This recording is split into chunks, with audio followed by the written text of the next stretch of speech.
Thank you, Madam Chairwoman. Excellencies and distinguished guests, I've been given the very challenging task of explaining WFP's move from food aid to food assistance in very few minutes. Briefly, what it means is that in the past, WFP called itself a food aid agency, which implied that we were going to respond to whatever problems we encountered using food as a response tool. When we're talking about food assistance, we're actually looking at a much broader range of responses to address the same basic problems, both of emergencies and of looking at the longer-term development of food security and nutrition security. So WFP's always had this dual mandate to work both as response to emergencies, and we will continue to do that, although, unlike in the past, in the future our response to emergencies may also include the options of using cash or vouchers or whatever other tools are appropriate in the situation.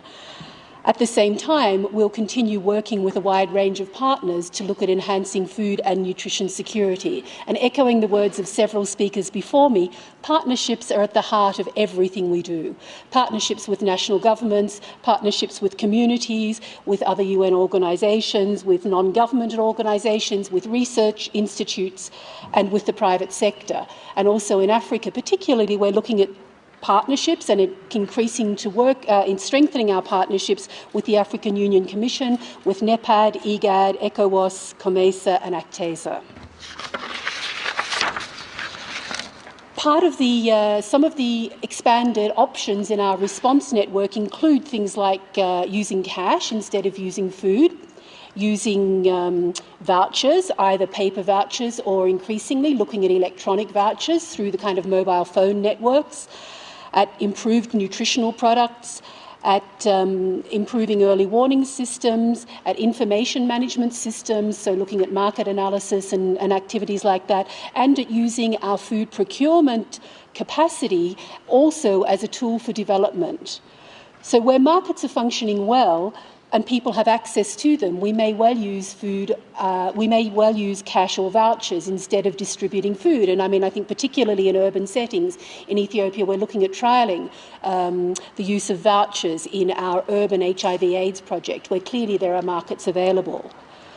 We also have a range of improved nutritional products, and these products are being manufactured locally in a lot of cases through a range of partnerships. And again, to use Ethiopia as an example, although it's only one of many, we're looking at working with PepsiCo and with USAID to develop a local chickpea-based supplementary food that would be used as one of our improved nutrition products for children. So working to both give farmers markets, to improve the quality of the chickpeas, and to have a locally available product.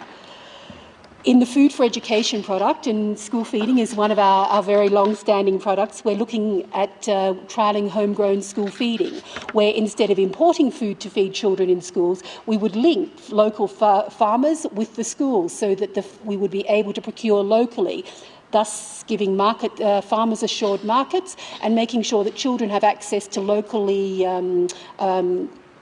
local foods which are part of their regular diet.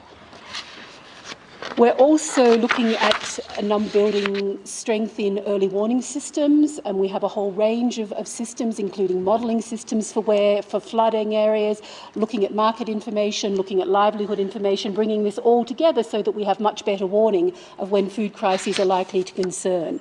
And we're working with partners to develop weather risk insurance. And weather risk insurance can either be at a macro level, where the response is by governments, or it can be micro level, where it's the individual farmers who receive the payouts. In Ethiopia, we've worked with the government to put in 22 automated weather stations that will act as triggers for weather risk insurance by giving us a reliable source of information, and that also these weather stations will give us good data for early warning. There's often a perception, I think, that distributing food aid damages markets, and while we would challenge that, we also need to point out that procurement of food can strengthen markets.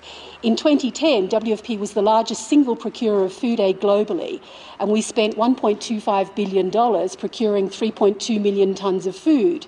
In the 1980s, less than 10% of food was procured outside donor countries, but as donors in the early part of this century moved away from in-kind contributions to cash contributions, we're increasingly able to use that cash to procure locally. And in 2010, we bought from 76 developing countries, and 66% of WFP's food budget last year was spent in least developed, low-income and lower middle-income countries. And of that, almost 1 billion metric tonnes, valued at $330 million, was procured in Africa, thus providing a market for African farmers. As well as these large-scale purchases, we also have a pilot project called Purchase for Progress that works with smallholder farmers, and using our procurement capacity to engage with smallholder farmers, both to give them access to markets and predictable markets, and also working with them on training on issues such as quality, post-harvest handling, quality assurance, and how to access credit and access markets, how to aggregate food. And that's currently being trialled in 21 countries. Reaching over 800,000 farmers in total, and 1/3 of the farmers are women. So on a more food security, a national food security level, the G20 has asked WFP to look into various possibilities for supporting food security reserves, both at national and at regional levels, so that we make sure that stocks of food are available when they're needed. And I mean, I think that the Horn of Africa crisis this year has seen some issues around this, where a large amount of food was being procured by various agencies in 3 countries, and it was relatively difficult to access the quantities we needed. And the last thing I want to mention is supply chain. And again, I think WFP is starting to leverage its experience in managing supply chains to work with governments and with other institutions in optimising supply chains, in optimising logistics, and at making sure that the efficiencies that we have developed in large-scale movements of food can also be used in movements of commercial food and in assisting farmers with accessing markets and with just generally improving market efficiency. All of these information on all of these projects can be found at our website, which of course is wfp.org. Any country that has a WFP office present, we would be happy to give you more information on any of these issues. Thank you.